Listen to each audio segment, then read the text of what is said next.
ಚಿಕ್ಕಬಳ್ಳಾಪುರದ ಪತ್ರಕರ್ತರ ಭವನದಲ್ಲಿ ಭಾನುವಾರ ನಡೆದ ಸುದ್ದಿಗೋಷ್ಠಿಯಲ್ಲಿ ಮಾತನಾಡಿದ ಅವರು, ಅಯೋಧ್ಯೆಯಲ್ಲಿ ರಾಮ ಮಂದಿರವನ್ನ ನಿರ್ಮಿಸಿರುವುದು ಭಾರತೀಯರಿಗೆ ಖುಷಿ ತರುವ ವಿಚಾರವಾಗಿದ್ದು, ಈ ಮೂಲಕ ಶ್ರೀರಾಮಚಂದ್ರರ ಜನ್ಮಭೂಮಿಯಲ್ಲಿಯೇ ಅವರ ದೇವಾಲಯ ಎಲ್ಲವೆಂಬ ಕೊರಗು ದೂರವಾಗಿದೆ ಎಂದರು. ಪ್ರತಿಯೊಬ್ಬರೂ ರಾಮಲಲ್ಲಾ ನೂತನ ವಿಗ್ರಹ ಪ್ರಾಣ ಪ್ರತಿಷ್ಠಾಪನೆ ಮಹೋತ್ಸವವನ್ನ ವಿಶಿಷ್ಟವಾಗಿ ಆಚರಿಸಬೇಕಿದೆ ಎಂದರು.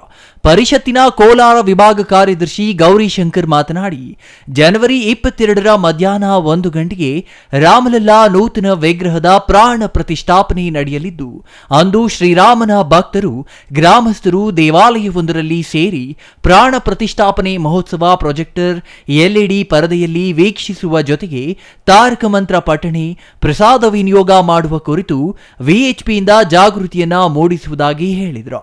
ಅಲ್ಲದೆ ಜನವರಿ 22ರ ಸಂಜೆ ತಮ್ಮ ಮನೆಗಳ ಬಳಿಯೇ ಉತ್ತರ ದಿಕ್ಕಿನಲ್ಲಿ ಶ್ರೀರಾಮನಿಗೆ ಆರತಿ ಬೆಳಗಿ 5 ದೀಪ ಹಚ್ಚಬೇಕಿದೆ. ಈ ದೀಪೋತ್ಸವದಿಂದ ಜಗತ್ತು ದೀಪಗಳ ಮಾಲೆಯಿಂದ ಜ್ಯೋತಿರ್ಮಯವಾಗುವುದು.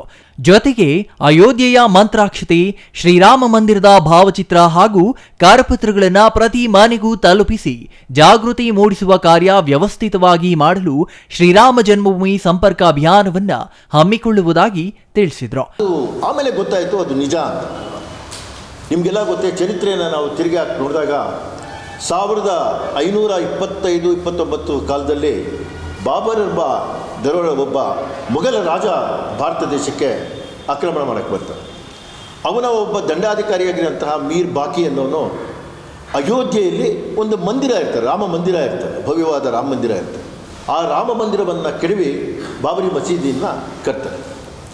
ಅಂದಿನಿಂದ ನಮ್ಮ ಹಿಂದೂ ಬಾಂಧವರು ಎಷ್ಟು ಜನ ಅದಕ್ಕೆ ಹೋರಾಟ ಮಾಡಿದ್ದಾರೆ ಅನ್ನೋದನ್ನು ನಾನು ಹೇಳೋದಕ್ಕೆ ಇಷ್ಟಪಡ್ತೇನೆ. ಸುಮಾರು 500 ವರ್ಷಗಳ ಕಾಲ ನಮ್ಮ ದೇವರ ಒಂದು ಮಂದಿರವನ್ನು ಕೆಡವಿ ಮಸೀದಿಯನ್ನು ಕಟ್ಟಿದ್ದಾರೆ.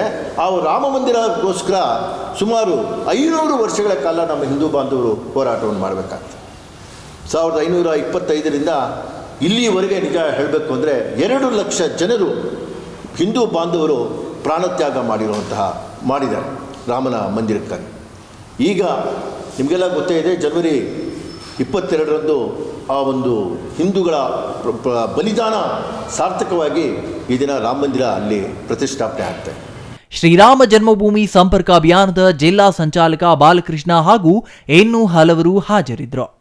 Jangalahalli Ashwath, CTV news, Chikkaballapur.